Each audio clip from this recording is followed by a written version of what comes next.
Welcome to Occupations, the podcast, where we discuss what it's like to hold specific jobs.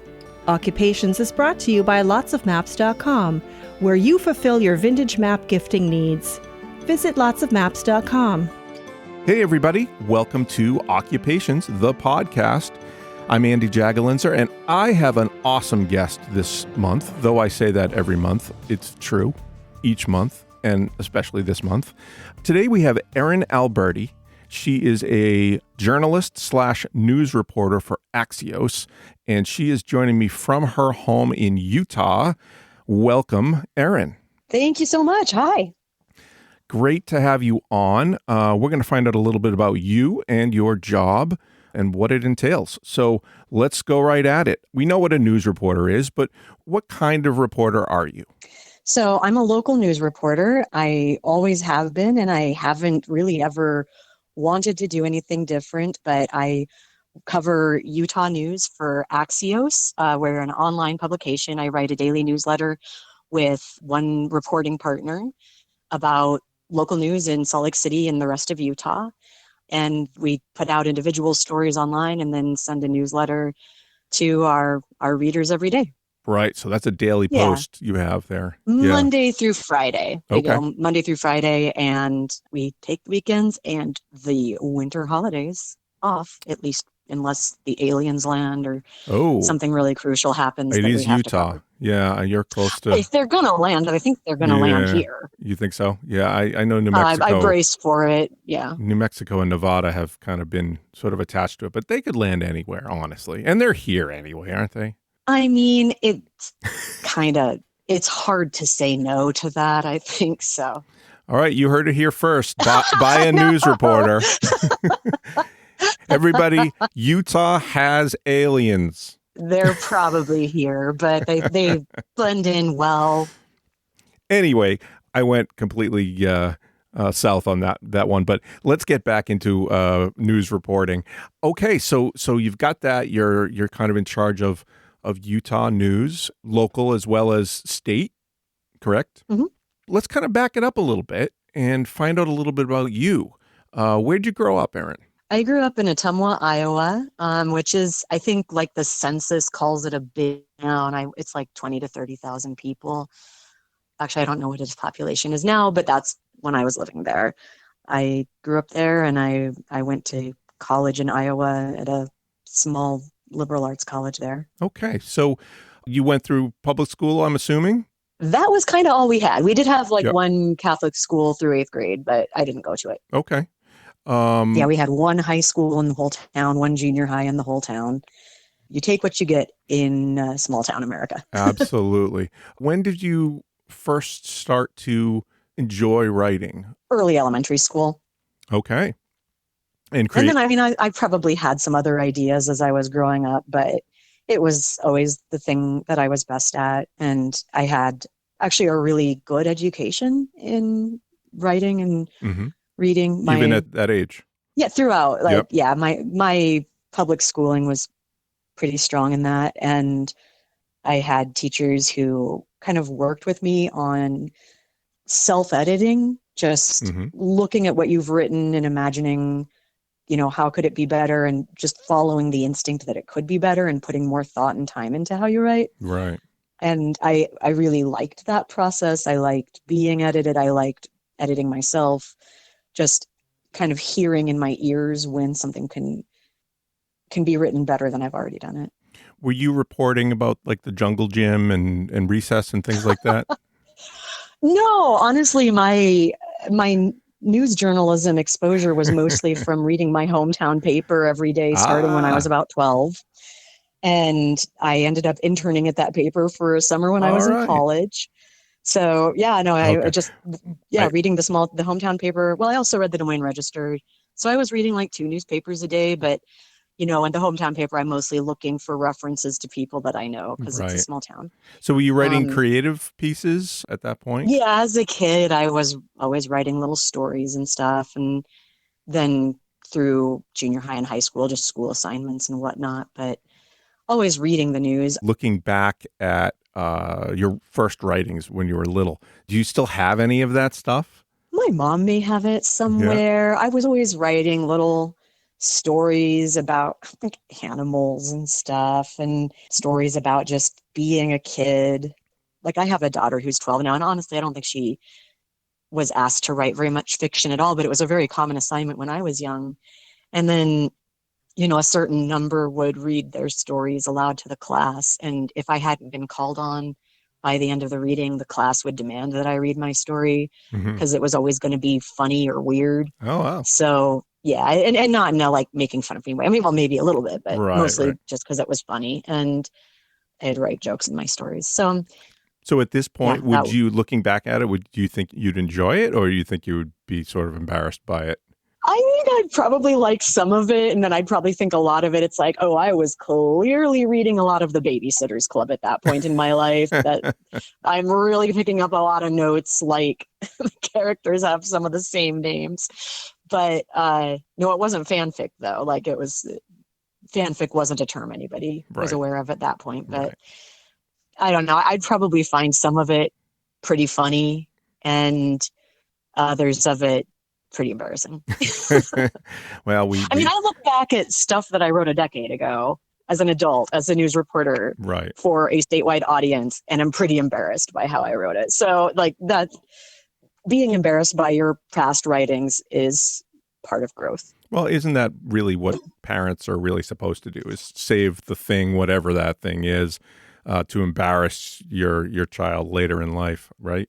We all keep I inflict a lot of that type of embarrassment on my child. Yes, I think that is part of the deal. All right. That sounds good. Well, so let's go back to high school now. You're on to high school, let's say. Middle school, high school.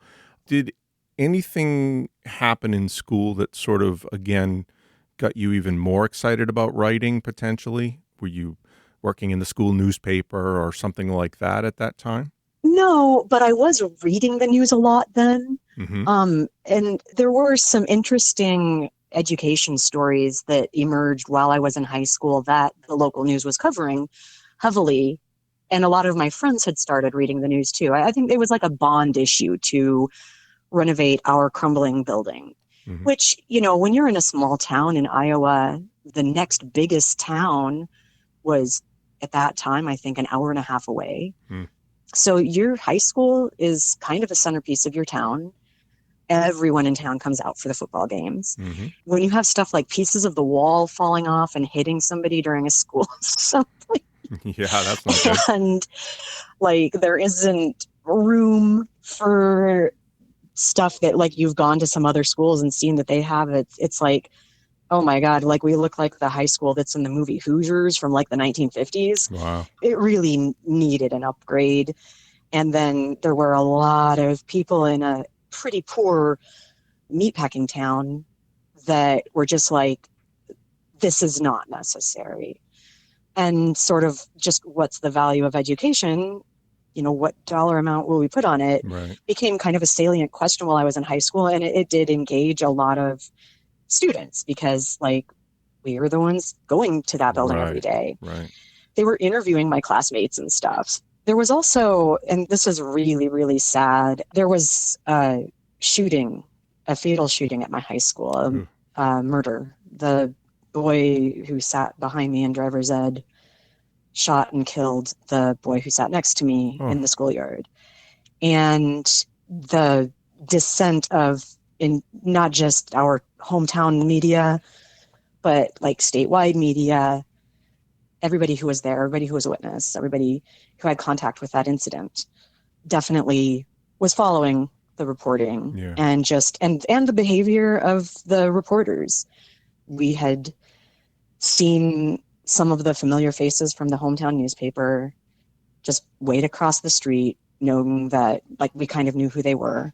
And then we saw some of the Des Moines crews coming, and one of the people who was very close to the conflict that was kind of behind this, she comes running in tears, having been chased and being forced to interrogate just some basic questions of media ethics and what is known about a story that at that time school shootings were still very rare. This is before Columbine. Right. We were suddenly very much in a media eye. It was a national news story. Sure. I think that kind of forced me to think a little bit about how news is reported. I still didn't really think of it as my future. I think Right. it was certainly something that I just had to give my attention to. Obviously, that was a horrible, horrific thing that you and all the other kids that were your age and probably the whole town, the fact that you were now part of the story and you could see it from this view, looking back at it now, knowing that you are reporting on things like this, but you're not part of the story. But back then you were. And again, like you said, watching the ethics, how did people tiptoe around not saying the wrong thing when asking questions? Do you think that part of it was a good experience for you? Again, there's nothing good about what you went through, but now as a journalist, was that a good experience in journalism for you? I mean, I think it was definitely illuminating. At the time, I didn't consider it my experience in journalism because I was just there, right? Yeah. But now that I spent a large part of my career on the crime beat, interviewing people on the very worst days of their lives, interviewing people in trauma, I've actually been recognized I won a national award for sensitivity and trauma coverage dealing with crime victims. And that has been probably my best asset, I think, most uniquely good asset as a reporter.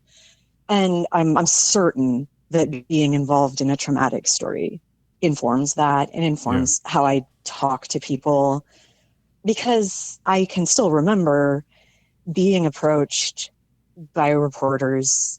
And I wasn't talking to people because I wasn't sure the legal implications for the pending criminal case against the shooter and everything. I just was kind of nervous about the whole thing. Yeah.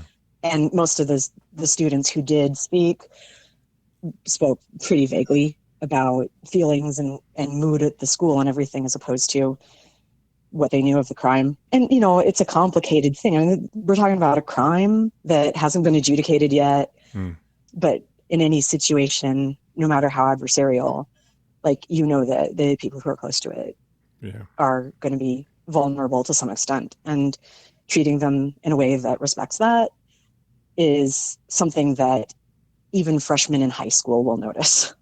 Sure. Yeah. So off you go to college. Where did you attend? I went to a school called Luther College. It's in Iowa near the borders of Wisconsin and Minnesota. Mm-hmm. It's a Lutheran school, as you might have guessed by the name. Yeah. And it's small. I think I was an hour and a half from the nearest burrito when I went to college. That's it's very snowy. It's cold. That is a way of geography now, is how close you are to a burrito. Proximity to burrito. Well, it certainly was in the early aughts, late 90s. It's a pretty small town and a smaller school with a lot of natural beauty. But I also did feel cloistered by how small the town was and how far we were from anything bigger. Sure. So traveling abroad, studying abroad was I think an important remedy for that for me, at least for a year. So you went in with an English? I went one semester as a biology major. Biology, okay. And then I was wow, I suck at biology and everyone else here seems pretty good at it. I don't know why I'm majoring in the thing I apparently suck worst at. So I'll just go ahead and change to the class that I actually am getting pretty good marks in. I think I ended up with a math minor by the end. So I did still really like math, but that's kind of unusual in journalism. There's a lot of journalists who really don't see themselves as good at math. I'm pretty comfortable, and that's definitely helpful in terms of just data analysis and figuring out ways to arrive at informative statistics. That was especially important when I was covering COVID, I found, was being able to figure out a way to piece together the numbers that we did have and the way that it was geographically broken down to find out more about the role of school transmission and stuff like that in our community. And that was something that I think a lot of local journalists probably wouldn't have attempted, but just kind of being mathematically a little bit ingenuitive and, running those ideas past public health experts so that I'm not just doing equations and feeding that result to the Right. readers. But like, does this seem valid to you?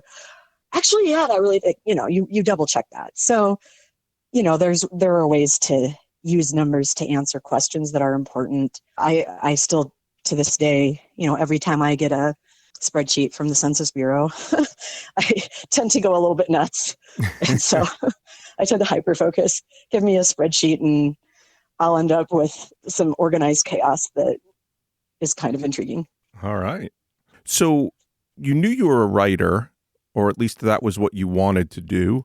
Was it journalism? Was that the thing that you felt was calling you, or was it writing in a different way? No, I really liked doing creative nonfiction, I think. Mm-hmm. I still liked writing jokes. When I was writing for my student newspaper, and it felt kind of easy, like I didn't have to think about it that hard. But I did find that, both the student editors and the faculty advisor at the student newspaper were very pleased with my work, to the point where I was actually hired by the media office, like the PR office for the college, to write press releases for them. Wow. Which is different from writing for the newspaper, obviously. Yeah. And that was, those roles actually came into tension in a way that I didn't at the time understand to be as important as they kind of were. Mm-hmm. But because I had written a story or two that I had no idea how sensitive they were. And this is, I think, one of the reasons I didn't feel terribly confident as a news reporter, because it's like, I wrote a story about something that the board over the endowment had done. And I didn't understand why the story I was writing was controversial and important. It's funny now, because now that I work for Axios, a lot of our stories, if not most of our stories, our signature kind of thing is you write what happened, and then your very first paragraph after that starts with why it matters, : I could not have written that sentence, with what I was doing at that time. Right. And I'm like, okay, I feel like I am out of my depths here. I don't really know how nonprofit investing works. I don't know anything about this. Yet everyone seems real worked up. I don't think I'm in a position, like, I did not feel like I had done anything groundbreaking at all, just written what was said to me in a plain way. Got it. I think there was probably at that time, this is 25 years ago. I think now it would be seen as a little bit indulgent for a lot of publications, but I liked it. It was a way to let my freak flag fly without being a total waste of time. Right. Yeah, I think I just felt, out of my depths. Yeah. Okay. So you started that as a freshman, and then at some point, I believe you said after your sophomore year, you were writing for the local paper. Is that correct? Yeah. After my sophomore year. So I had been writing for the student newspaper for like a year and a half. Mm-hmm. I got a summer internship at my hometown paper and spent the summer writing mostly features. Okay. Some business stuff, some economics. This was a time when ethanol subsidies were kind of a big deal. And so I was covering that a little bit because it's Iowa. Obviously, there's some corn there. A little bit. So, just a little bit. My best story during that summer was writing about graduation rates, which now I think is very available data, but at the time it really wasn't. And at Luther, I had to get my very final transcript, which gave my last graduating class count, which I just hadn't bothered to tally before. But graduating class that had started as freshmen at 411 kids was down to 240 by the time I graduated, which is a pretty astronomical departure rate. Right. That's, I think, more than a third of the kids did not graduate.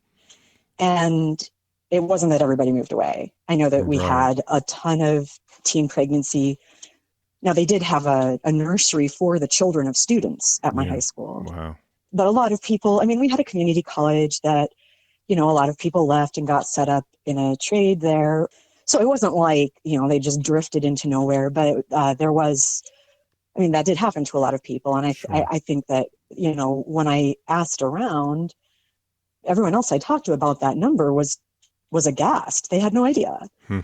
And my old high school principal, who was a very, close friend of my father, and like, again, this is a small town, was not very happy with me when I called asking about this. I bet. So I felt like on firm footing on that one because it was kind of my scoop.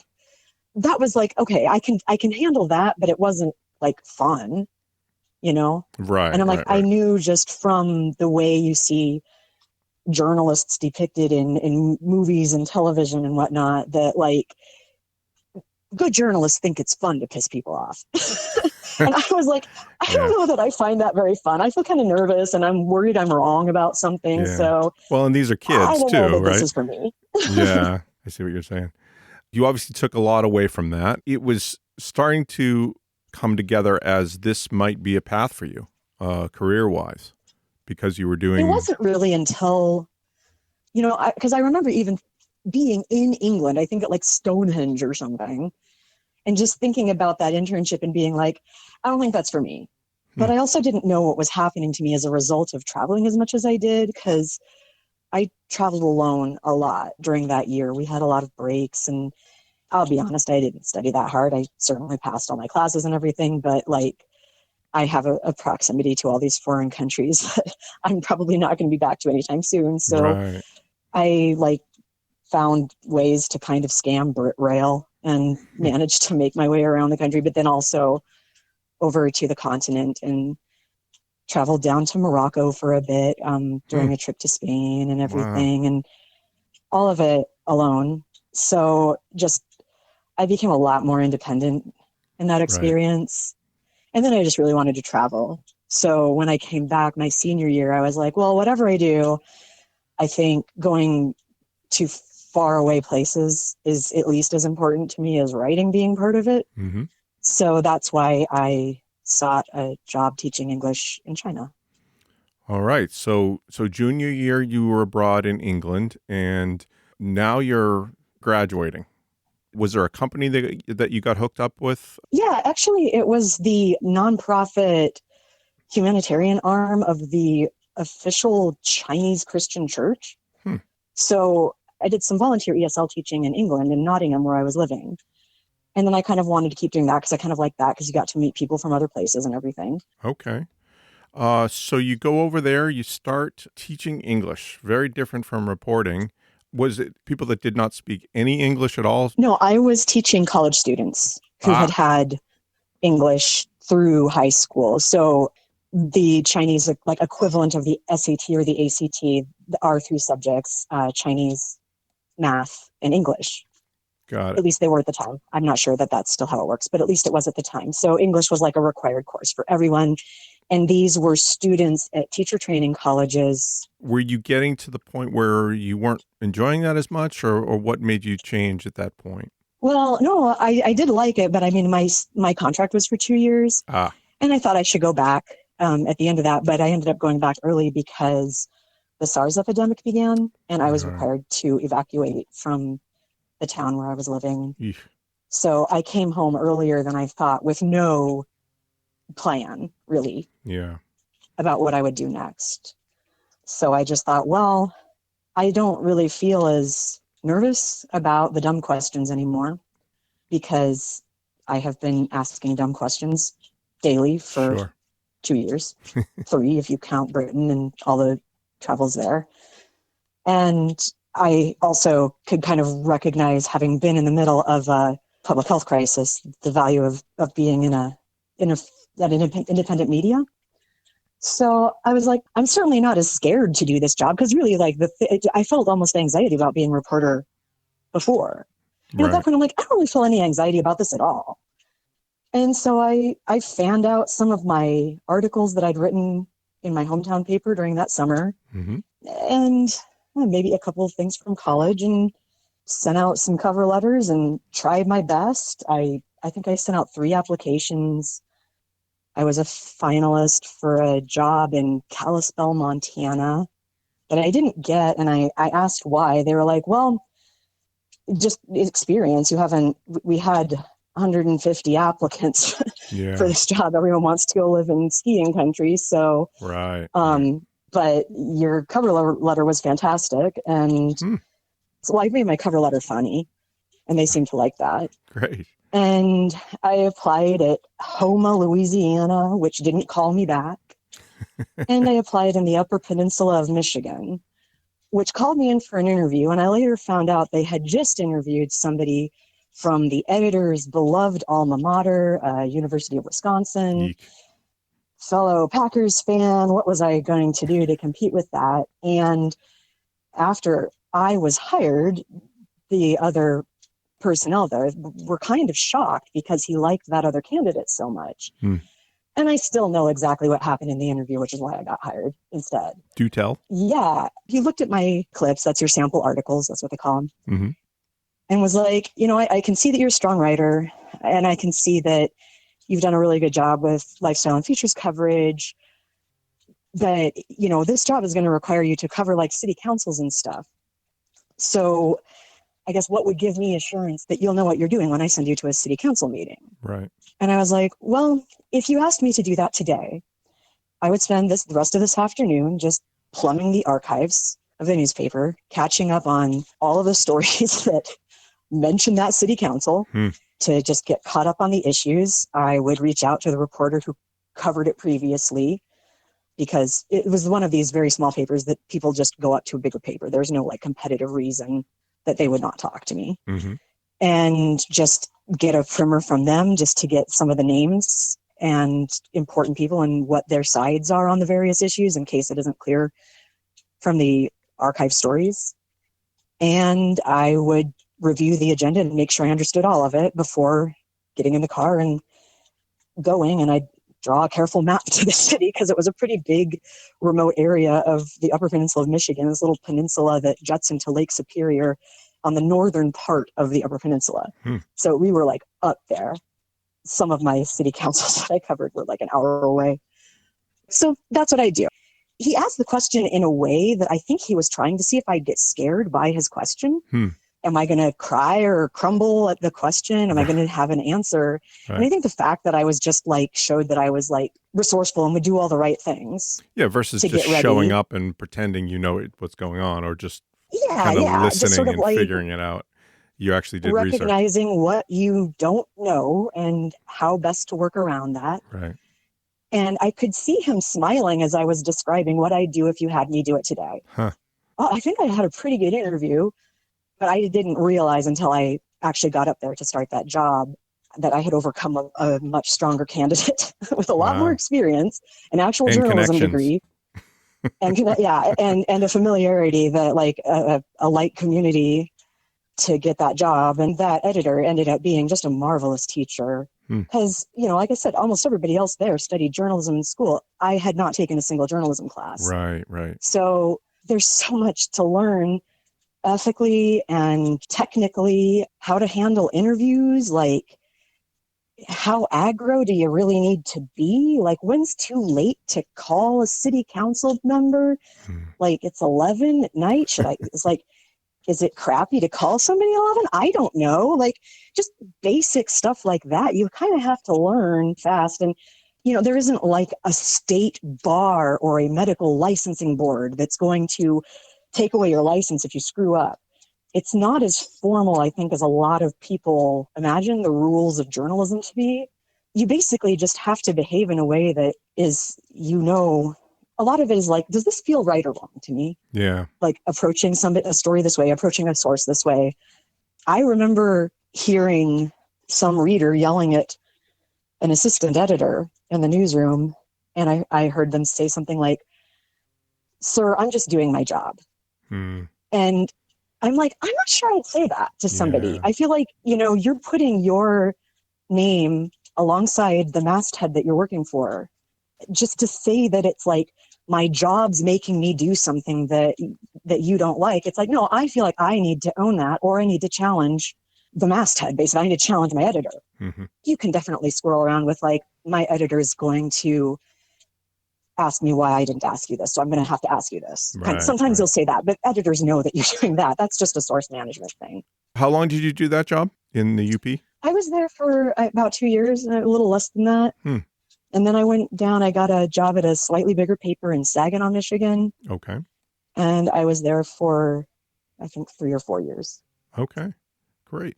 And same kind of work, local, kind of a little of everything? I was covering, a hodgepodge of local governments and school districts as I had in Michigan.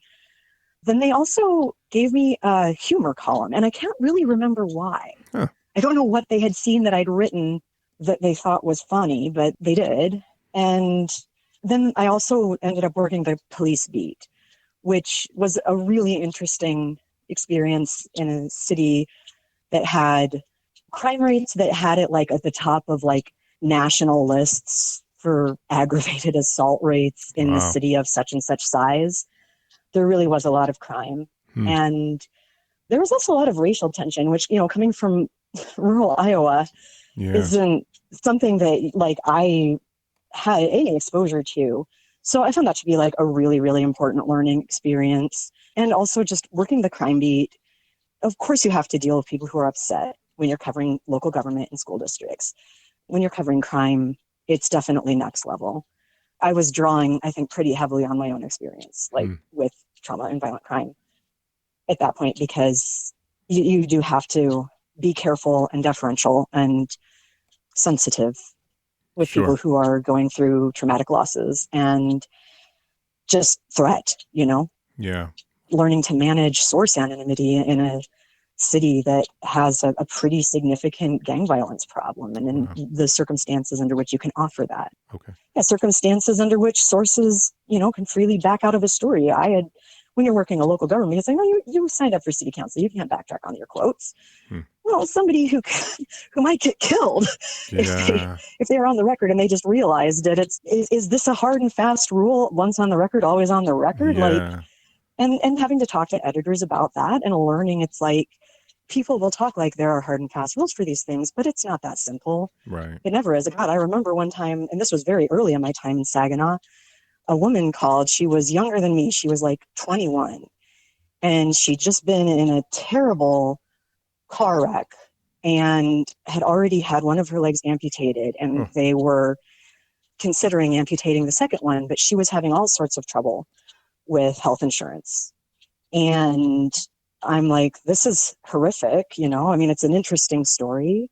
I did ask, do you have an attorney? Like, where are you at on this? And then she called me back like a few minutes later and was like, I just talked to the attorney and he said I shouldn't have called you. So I don't want to do it. And I'm like, oh, well, you kind of already did. On the record. I think I don't know what, because I'm like, I know in my heart what feels very wrong is to trap this girl. Then she's describing, she's like, I'm on a lot of painkillers, man. Like, and I'm like, okay, this girl is on drugs and she's potentially about to lose both of her legs, like to go by this hard and fast rule of once on the record, always on the record. I'm like, well, just let me talk to my editor.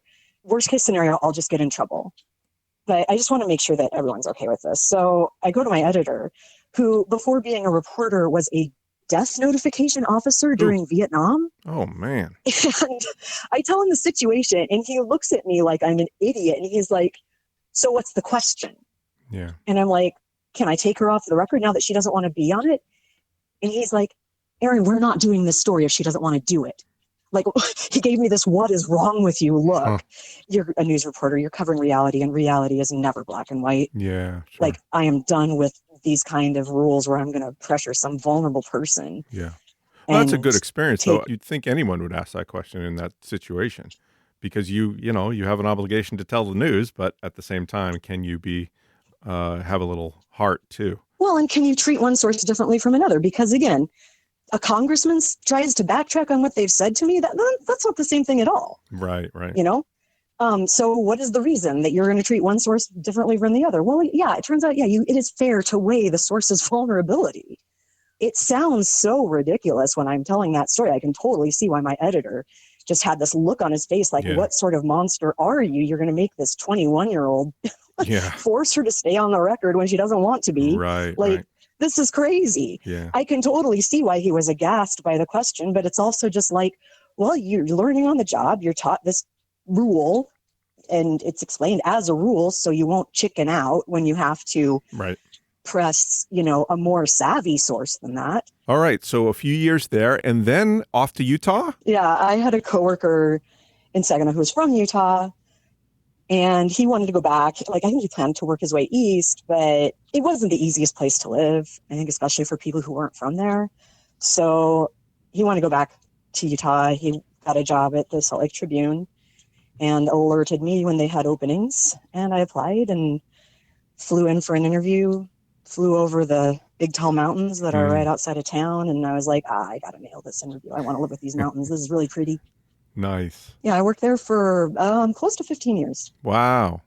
That's a good long time. And again, general reporting or something specific? I was on the crime beat for most of that time, actually. I think 9 years or something. And then I worked the outdoor recreation beat and some general kind of investigative projects, and then health. Which Salt Lake City probably has a lot of healthy people out there with the mountains and the... Oh, we actually do, yeah. Our health stats are very, very strong. But less than a year after I took the health beat, COVID started. And that turned it from a beat that I wasn't that wild about to a beat that was suddenly... I kind of felt like after my experience in China, I was like, I was born for this job. I was born for this story. Nobody could be more prepared than I am, because, and it's the similar virus. It's a SARS virus. It's sort of a similar thing. And just the questions about masking, about precautions you take in your day-to-day life that took a long time to get any kind of standard responses to. And at what point are we shutting down? At what point? When I left China, I had to be ushered through checkpoints from county to county to get to the airport. Wow. Is that possible in the United States? I don't know. Yeah. This isn't something any of us had dealt with before, but I don't think anybody in Utah, probably, except for people who also had been in China in 2003, had an experience closer to what we were about to go through than I had. Wow. Certainly not in the media. That's amazing. The crime beat. Boy, I think of Salt Lake City and I think of just the nicest people in the world, and that there's a crime rate of 0. That's what I think of Salt Lake City, but I'm sure I'm wrong about that. I ended up doing a lot of reporting on patterns in police shootings, because even though the crime rate in Michigan was much, much higher than in Utah, the number of police shootings here was much, much higher, especially relative to crime rates. And I ended up analyzing every homicide for 5 years and found out that police had killed way more people than gangbangers had, than drug dealers had, than even child abusers had. The only type of homicide that exceeded officer-involved shooting, is what they always call it, was intimate partner violence. Wow. So that's shocking, to a lot of people, that, especially when, the police themselves are talking a lot about, the terrible gang problems here, right? Which, like you said, you hear Salt Lake City, you have an image in your head, and it's not, there is certainly gang violence here. I don't want to downplay that at all, but at some point you look at the number of people being killed by police, and that's not happening in cities that have a lot more violent crime. What are they doing different, So that turned into a pretty prolonged just investigation into how police are being trained and what are the trends in training. What's going on when a city of 8 million people like New York has barely more police shootings than Utah, with a fraction of that population. The numbers are interesting. The circumstances are interesting. Now, and for example, a lot of times we have controversial individual shootings, and race is very significant. Here, the departure from the actual demographics of the population weren't nearly as big a departure. It was a departure, but not to the significance in a lot of other cities. So what you ended up with was a lot higher proportion of suicide by cop and things than you would probably find. And so then you end up with a situation where it's well, okay, why is this? And to what extent there's a lot more gun owners in the West, right? So it's just an interesting question on a policy level and an environmental level. So I spent a lot of time on that. And then you also kind of learn, when you're in a city for long enough, you learn its culture. And when you think of Salt Lake City, you think of nice and smiling people. I'm sure the second thing you think of is the Church of Jesus Christ of Latter-day Saints, the Mormon Church. Sure. And there are a lot of religious mores that are not necessarily specific to Mormonism, but are definitely more kind of encouraged or enforced culturally in a state, in a metro area that has a more religiously homogenous population. And one of those things is that sexuality is overtly disciplined in the church, and including at the college owned by the church, Brigham Young University. Mm-hmm. And so then that kind of raised the question for me. It's like, well, if your chastity, which chastity is one of the rules in the school's honor code or code of conduct, Right. if your chastity is going to be interrogated, where does that put victims of sex crime? And this had just kind of occurred to me. I wasn't really sure what was going on, but I put out some feelers. I did a couple of interviews that were kind of indicating to me that, yes, there were students who were afraid to report sex crimes for fear of being investigated as to whether they had violated the chastity rule. There was a lot of fear of judgment for not having fought hard enough, this kind of thing. But I was having a hard time getting people on the record with specific stories. And then it was like Sexual Violence Awareness Week or something. And one of the students got up at like a campus panel and was like, I got expelled as a result of reporting a rape. And I had actually like seen the rape in the court filings, the rape report. So I was kind of familiar with the situation, but I was like, oh, okay, this is actually happening. This isn't just, and because what I had kind of expected as I started pursuing this story was that I would find that people were afraid of reporting and that it had a chilling effect. I wasn't sure at all whether people were actually being disciplined as a result of reporting sexual violence. And once that person said that, and some reports of it got out on like Reddit and Facebook, this was 2016. At that point, it became a lot easier for me to find sources who'd had direct experience with this. I spoke with a dozen victims of sex crimes in one weekend, and those are long, hard interviews. You really have to go over everything very carefully. You know that it's very exhausting for the source, but you also you do have to scrutinize everything that they say. Right. This was shortly after the debacle at Rolling Stone, where they had done a campus sex assault story that ended up being completely debunked. That story had become so famous that, oh my God, I don't want that to happen with any source in a story that's connected with my story. Whatever we can do to corroborate, like finding text messages and Facebook messages. And this is, again, 2016. Facebook was kind of a different scene at the time. Sure. Just worked really hard on these stories about students at BYU being punished and in some cases expelled as a result of reporting sex crimes against them.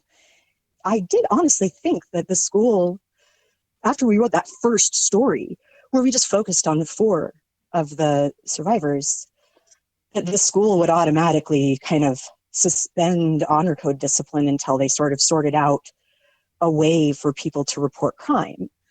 This maybe shouldn't even need to be said, but, people may say, well, that's a private university. They can do what they want. It's like, okay, but crime is a public matter. Crime is public safety.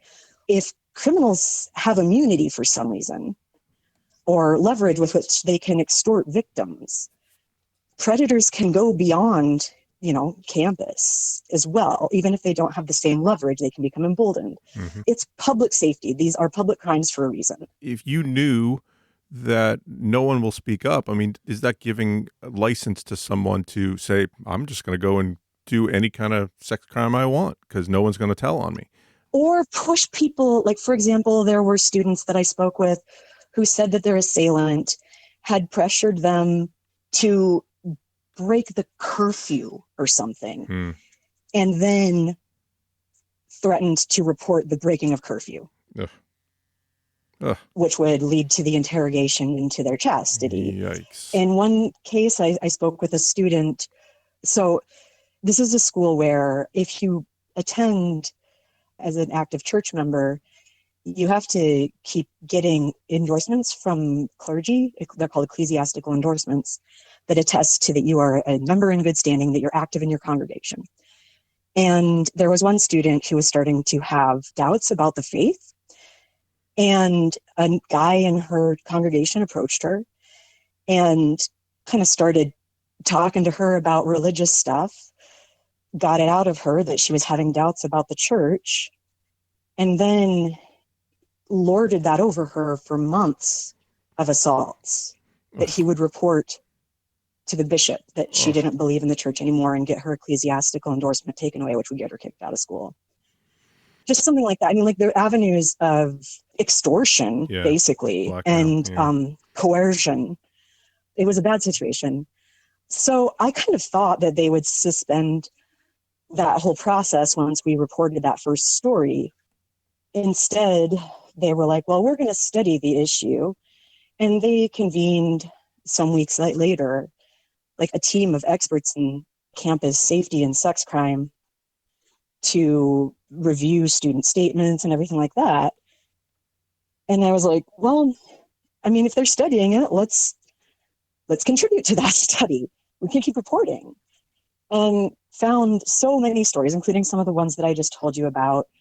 Stories, the students who had been assaulted on same-sex dates, LGBTQ students, who, if just by coming out, would have potentially, they said, would have a target on their back as like having a unique propensity to sin and violate the honor code, really couldn't tell anyone about it.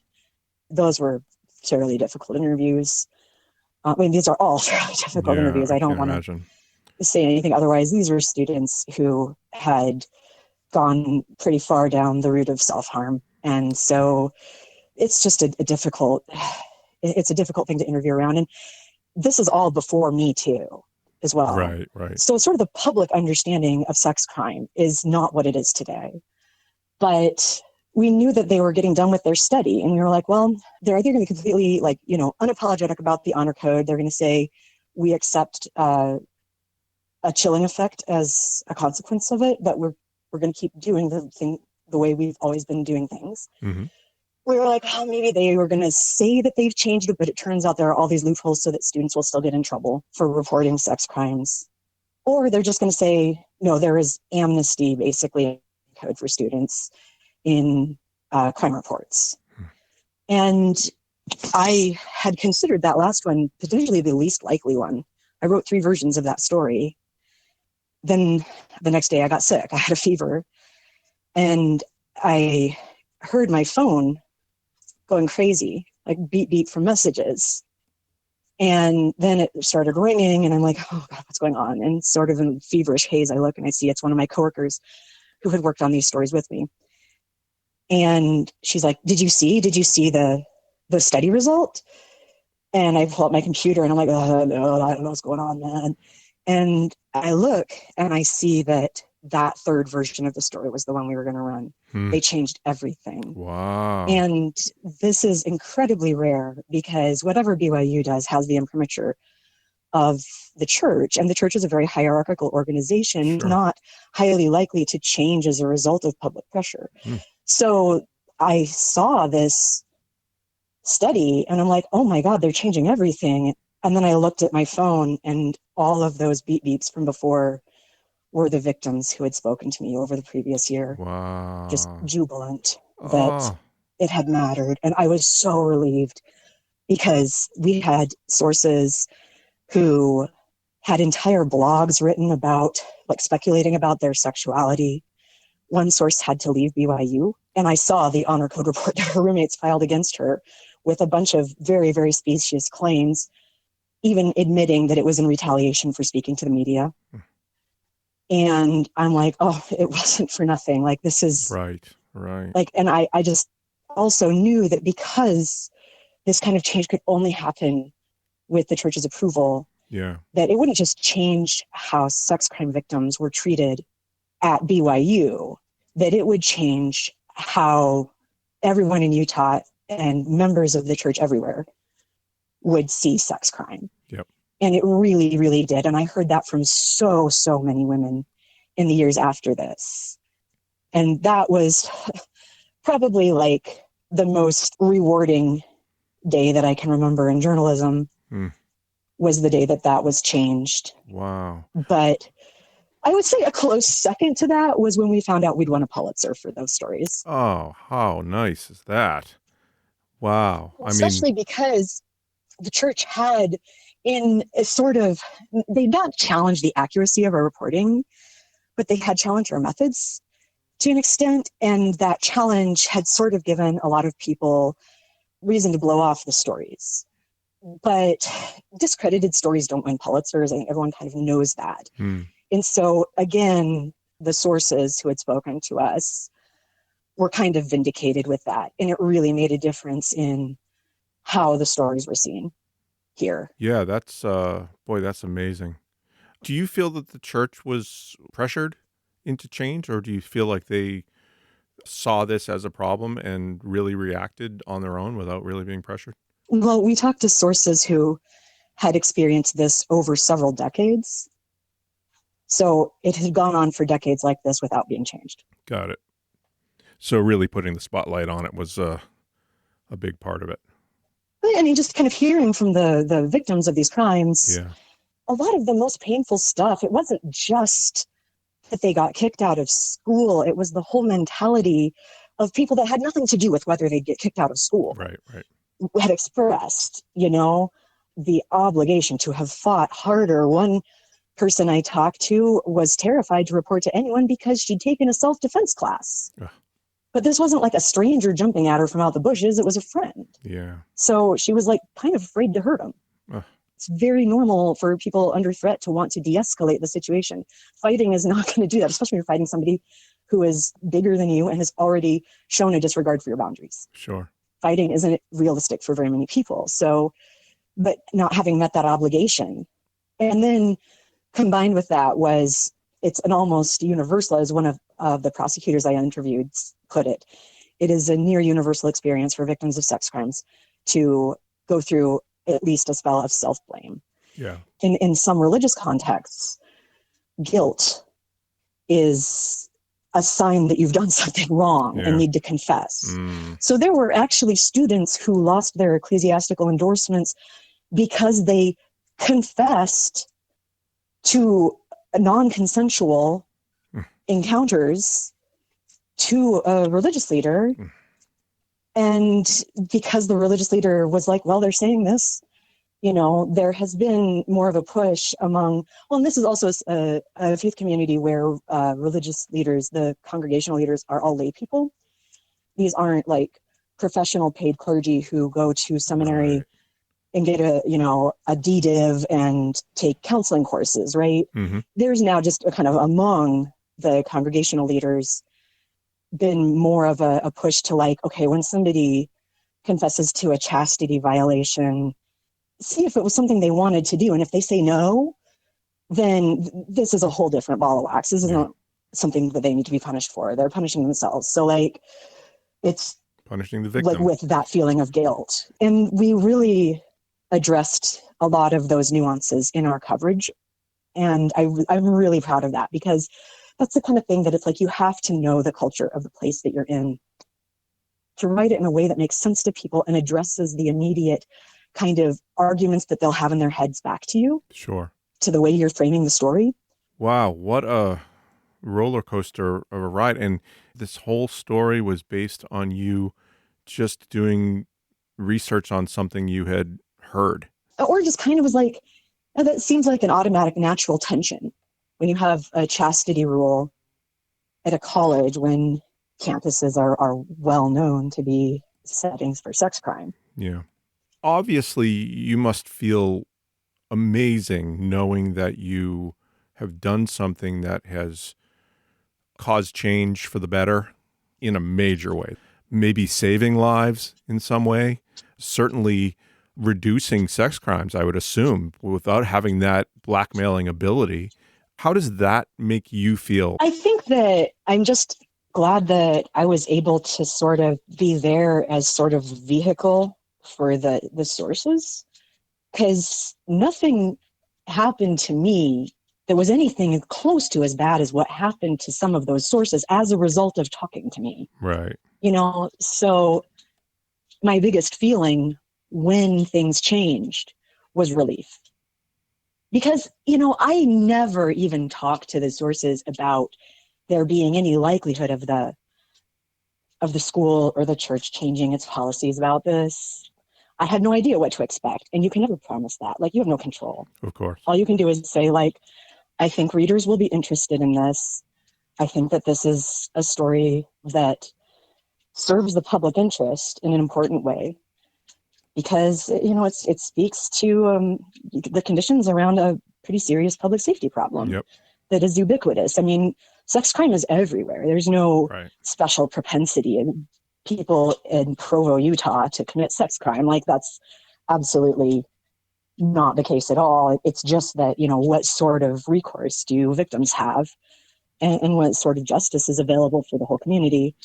But for me, it was just relief that after these sources had put a great deal on the line to the point of having to transfer schools, that it had made a difference, because I knew for them it would feel a lot more worth it. There were people that said afterwards, even when it was not related to sex assault at BYU, that those stories motivated them to speak out about other issues of public concern, because they were like, that whole episode made me think that change is possible. You must have had a lot of bad days. Obviously not in comparison to the victims, but you spent a lot of time hearing horrendous stories. That must have been hard. Yeah, no, that was. And, I think that I probably should have been more attentive to my own mental health than I was throughout that whole experience. And I think that is something that reporters, no matter what you're covering, but especially if you're covering anything crime related, you know. Lotsofmaps.com. Vintage, local, national, and world maps for an affordable price. 99% of our maps are $25 or less. Great as gifts. Frame them or put them under glass for your home, vacation home, or as a memory of a special place. Lotsofmaps.com. Winning a Pulitzer Prize, that is, wow. Now, I asked you how you felt having gone through some really tough days and all of that, but that's just a tremendous, tremendous award. You must be so proud of the work that you've done for two reasons. Obviously, because you made some change, and that probably is bigger than the prize itself. But be able to say that you are a Pulitzer winner, that's got to be huge. Yeah, it's definitely something that they give out a few every year, and you're up against all the other news outlets in the country. It's a big country, Erin. There's a lot of reporters out there. Well, I was kind of gratified when I found out that there are 3 judges for each category, and they all have to agree on the winner. If all 3 don't agree, then they don't issue an award for that category. And we had entered for local reporting, and the other finalists were the Boston Globe and the New York Times. And I read their entries.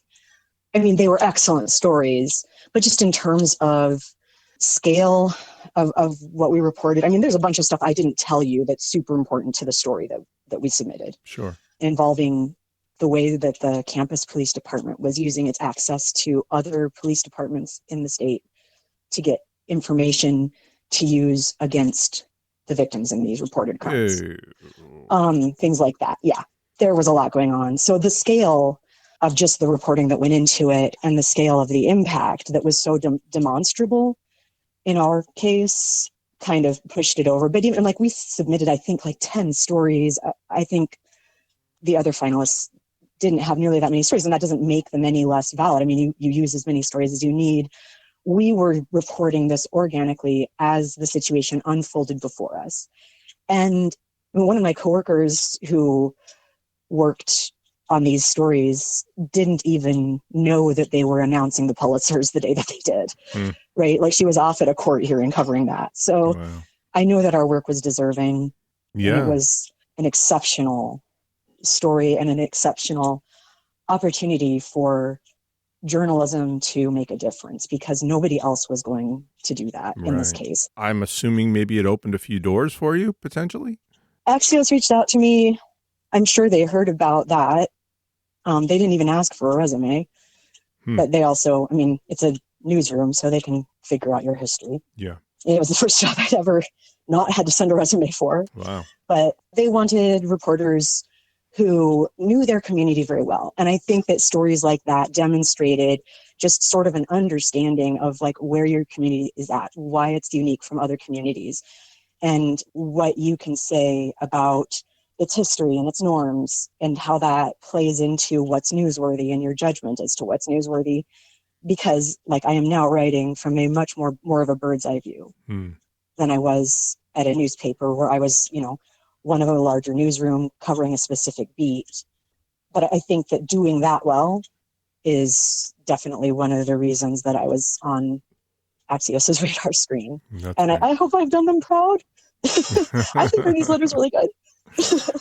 Well, let's go back to that. So how much longer were you at the Tribune? You said 15 years you were there. Is that correct? Yeah. And then Axios came calling. It's a national outlet, but mostly it was just a very different kind of job, a lot more variety.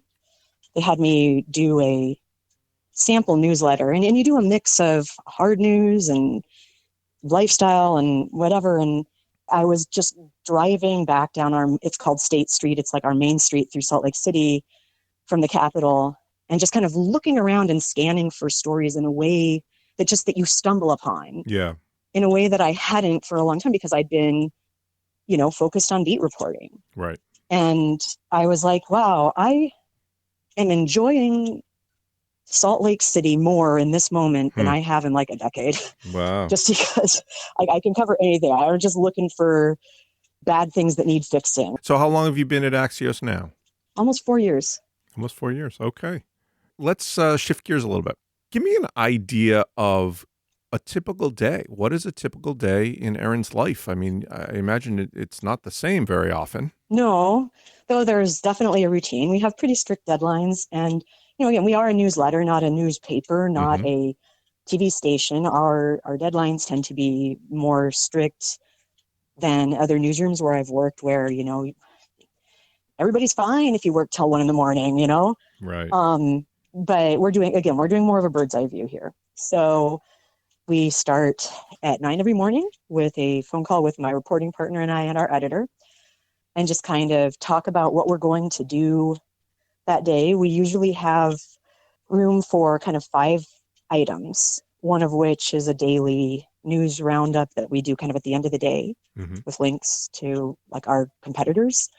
Then we always have what's called a one big thing, which is sort of our main story of the day, though a lot of times our 1 and 2 are both kind of substantial.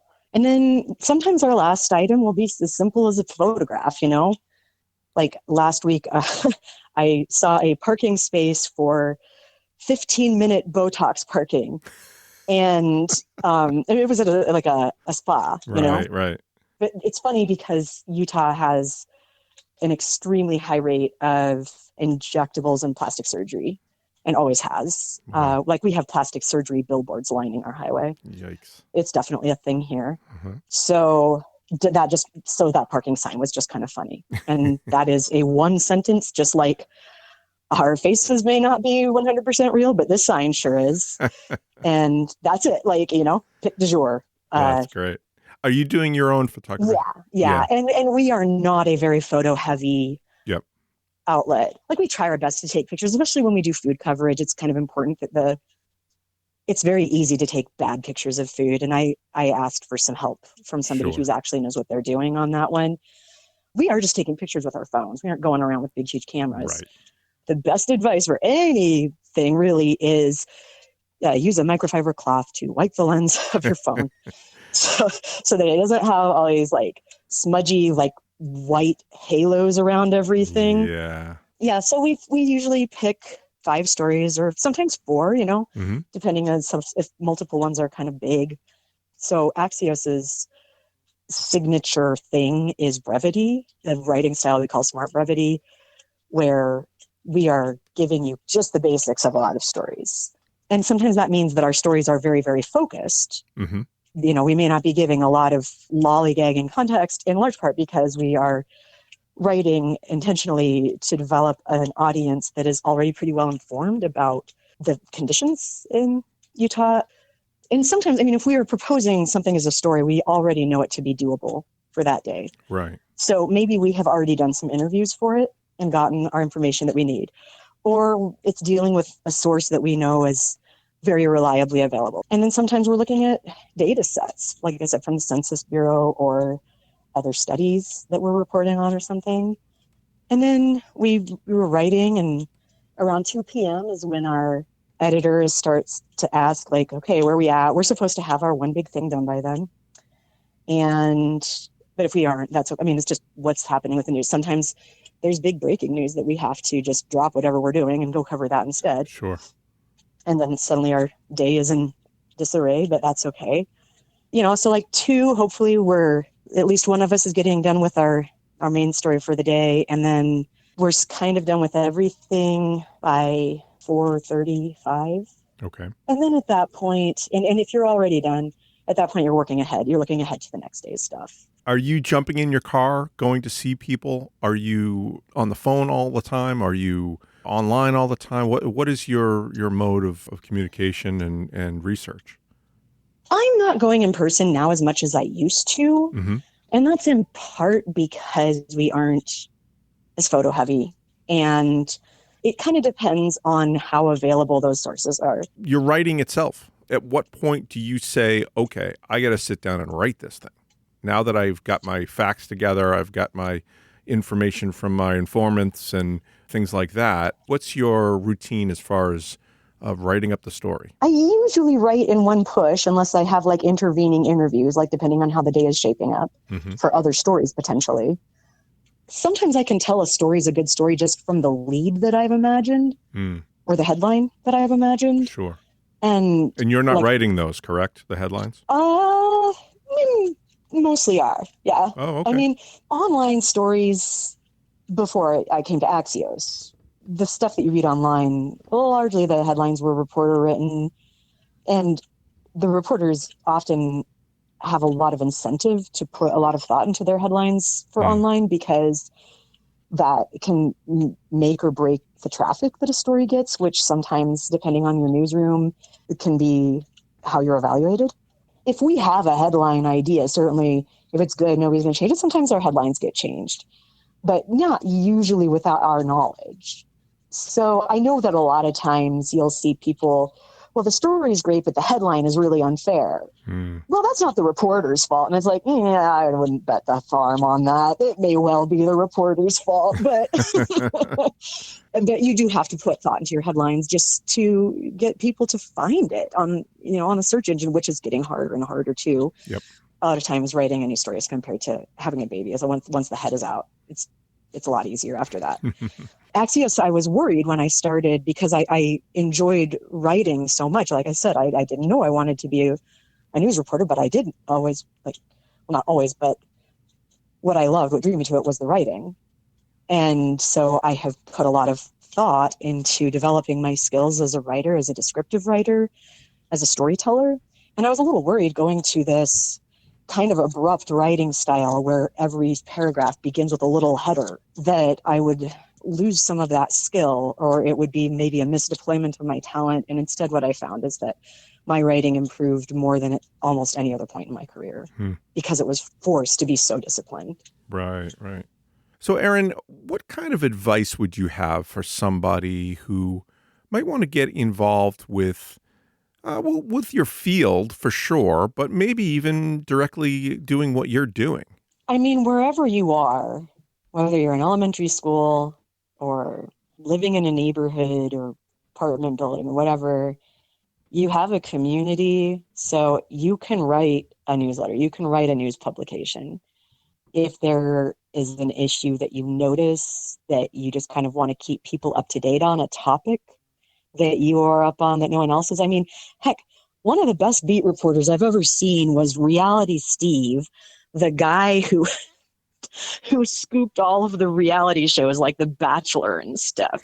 His sourcing was so good. And I don't think he had a journalism background, but he was a really good beat reporter, it turns out. Like, I'm not saying he's the best I've ever seen, but I'm just saying you have an interest, you roll with it. But if there's a topic or whatever interests you, you can write about it. And if you're consistent, you have the internet now too. So it's like you can start your own publication. But just getting practice and figuring out how to write in a way that is captivating, like how to write about reality, how to write about changes around you in a way that's captivating, in a way that thinks about what will both grab readers' interest but raise questions, and what do people not already know that they should know. Reading and watching and listening to people who are good at that, journalists who are good at that. There's obviously a market for opinion, and opinion writing is very important, especially thoughtful, like critical opinion writing that is fair and doesn't chase false premises and whatnot. Describing the facts that lead you to your opinion is like super duper important, not poetically ranting. Okay. And when those facts are not widely known, you have a story there. You know, opinion is the dream, but there is a lot of reporting that goes into any kind of argumentative writing, and make sure that that reporting is solid and illuminating and informative, and not just repeating things that everybody already knows in words that you think are fancier or better than what others have said. Just making sure that there's something unique to it. You know, I think just getting practice writing nonfiction and telling stories with facts that not everybody knows. And it can be about whatever, like it can be, again, like I said, it can be about video games or just, I mean, any hobby you have. Sports journalism is, like I say, I can't cover sports because I don't know how any of those games are played. But like, there's a lot of news associated with it and a lot of fact analysis associated with it. I think if your dream is opinion, start with analysis, and whatever, the more you can call it analysis, that like you have to have reporting to support it, right? Right. And to interview people. I mean, how much better have your interviews gotten over the years? Yeah. And planning their questions in a way that elicit answers that you can put into a podcast. And what medium do you like? I would be pretty bad with broadcast, including podcasting, because I'm so used to saying, right? Like giving little verbal, oral kind of cues to my sources as part of a print interview. And that's helpful for a print interview, and it's ruinous for a broadcast. Right. So like learning how not to do that if what you want to do is podcasting, it really does take practice. Well, and experience. And it takes some failures and embarrassments as well. Sure. You know, it takes some corrections to learn not to make them. Misspell the dead kid's name for an entire story and see how careful you are next, right? Yikes. Yeah. So, and I have done that. But that goes for anything, right? I mean, it's experience is that. It's making mistakes and learning by it, or having successes and learning by it, right? So can I paraphrase? Exactly. Can I paraphrase for you? Just do it. Yes. Find a way to do it, right? Yeah, exactly. Find a way to bring something new, and just understand that when it comes to journalism, the scoop is what's important. The take that not everybody else has is what's important. What's your advice about education? Obviously, you don't have to go to college for this, but are there advantages to doing that? I think that it would be pretty hard at this point to get a job in journalism without a bachelor's degree. Okay. But whether it needs to be in journalism, I'm honestly not sure. Like I said, I came up in a time when there were a lot more local newspapers that you could start in and a lot more local news outlets that you could start in. You know, the decimation of local news is pretty well known. And I don't know if there are a lot of reporters younger than me who got into it not majoring in journalism. Okay. Unless they went from a place of like topical expertise. So for example, I know for a long time, the New York Times had healthcare writers who were MDs. I don't know if they majored in journalism at any point, right? But it was their topical expertise that mattered. At least I believe that was the case. I think for what I do, local reporting, I'm not sure how available and how, even for me, there is a big disadvantage in not going to journalism school. I have had to spend a lot more years in very low paying jobs to get to the Salt Lake Tribune, which somebody who went to journalism school has the connections there. They've hired people right out of college. Sure. I toiled away for 5 years at poverty wages, and maybe I could have gotten there faster, but I didn't have any guidance or any idea of, well, how long do I have to do this before I try the next place? Right. Is it going to look bad if I stay less than 3 years? I don't know. I don't know what the standards are. I don't have any contacts. I don't have any idea what a normal career path is when I'm not in a journalism school, because I don't know any journalists. But that doesn't mean it's impossible. As far as schooling, I'd say probably just go ahead and study journalism. Yep. But it doesn't necessarily give you a huge advantage, I think, skill-wise. You still have to have the how good a job you do. Yeah, sure. I think that it's more a question of just navigating the profession, which, though that said, the profession is changing dramatically. So the Erin who got her first job in reporting versus the Erin today. The way that I approached stories they just were so much longer than they needed to be. So many more little kind of tangentially related factoids and covering stuff that probably didn't need to be covered. My news judgment and just knowing what not to write. Sure. Making things sharper and clearer and less onerous for readers. Judgment is so much better. My understanding of what makes a story interesting, just trusting my own feelings about a story. The news should be interesting, not just grown up. Right. Which I think as a very, very young reporter was why I didn't feel immediately comfortable with the job, because it's like, oh, this is a bunch of grown up boring stuff that I don't really know anything about. Yeah. I don't know about taxes. But I think just understanding why a reader might be interested in a story, my judgment is just so much better now than it was when I started, because I just spent a lot more time thinking about it and realizing that there were some conventions in news writing that didn't need to continue forever. Well, there's no better education than experience, right? Yeah, not in anything, I don't think. Right. So and it gets much easier. God, I was working so hard writing these long stories about things that probably deserved, 5 sentences next. Okay. I would have worked way fewer hours if I could go back to my first job.